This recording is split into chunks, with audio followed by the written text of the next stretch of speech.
Arti iman kepada kitab-kitab Allah.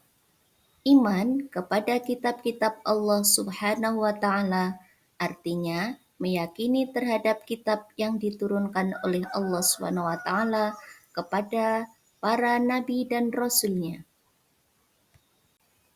Iman kepada kitab-kitab Allah meliputi iman kepada seluruh kitab yang Allah turunkan kepada nabi dan rasul. Nama-nama kitab Allah Subhanahu wa Ta'ala dan rasul yang menerimanya.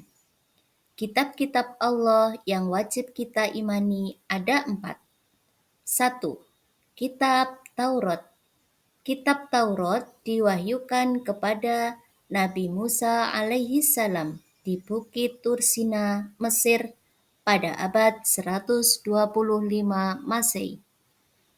Pokok ajaran kitab Taurat berisi tentang akidah atau tauhid dan hukum-hukum syariat. Yang kedua, kitab Injil.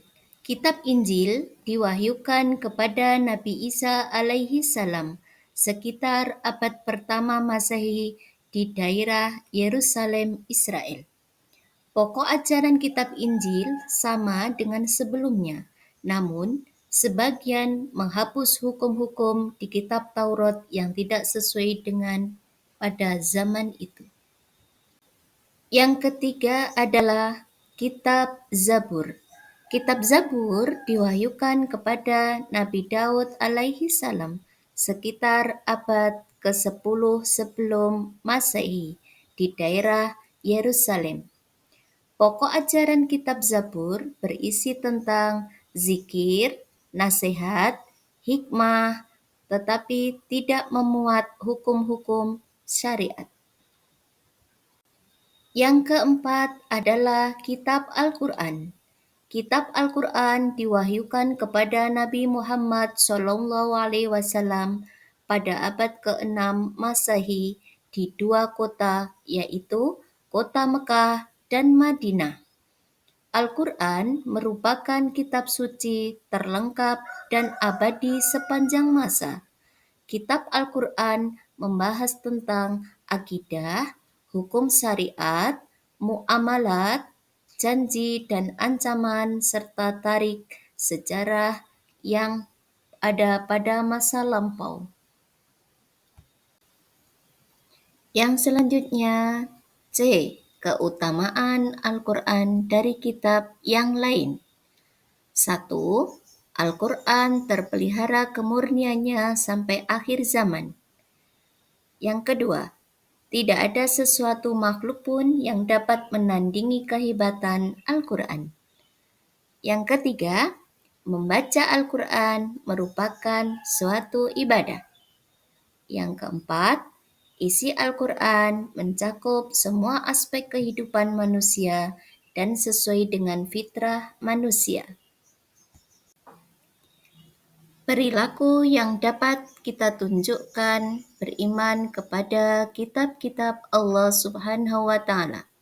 Yang pertama, tidak meragukan kebenaran, keaslian, kemurnian, dan kesucian Al-Quran.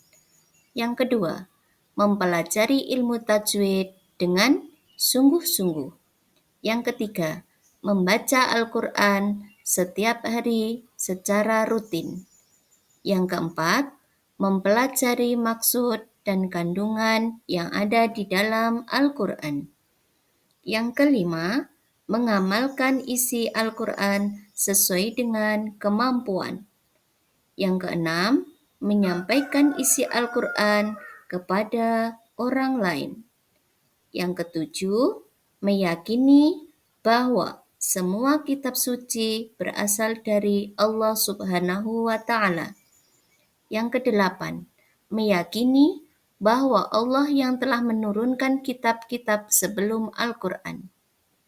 Yang kesembilan, membenarkan kisah-kisah tentang kitab-kitab terdahulu dalam Al-Quran. Yang kesepuluh, mengamalkan hukum-hukum yang ada dalam Al-Quran dalam kehidupan sehari-hari. E. Hikmah iman kepada kitab-kitab Allah Subhanahu wa taala. 1. Mempertebal keimanan kepada Allah Subhanahu wa taala. Kedua, mengetahui perhatian Allah Subhanahu wa taala kepada hambanya yang menjadikan hidayah bagi setiap umat. Ketiga, mengetahui hikmah Allah Subhanahu wa taala menurunkan kitab-kitab atau hukum-hukum sesuai dengan keadaan setiap umatnya. Yang keempat, meyakinkan kita bahwa Al-Quran adalah risalah Nabi dan Rasul. Kelima, menyadarkan kepada kita akan kasih sayang Allah Subhanahu wa taala. Yang keenam, menanamkan sikap toleransi kita terhadap penganut agama lain. Terima kasih dan semoga bermanfaat. Sampai jumpa di video selanjutnya. Assalamualaikum warahmatullahi wabarakatuh.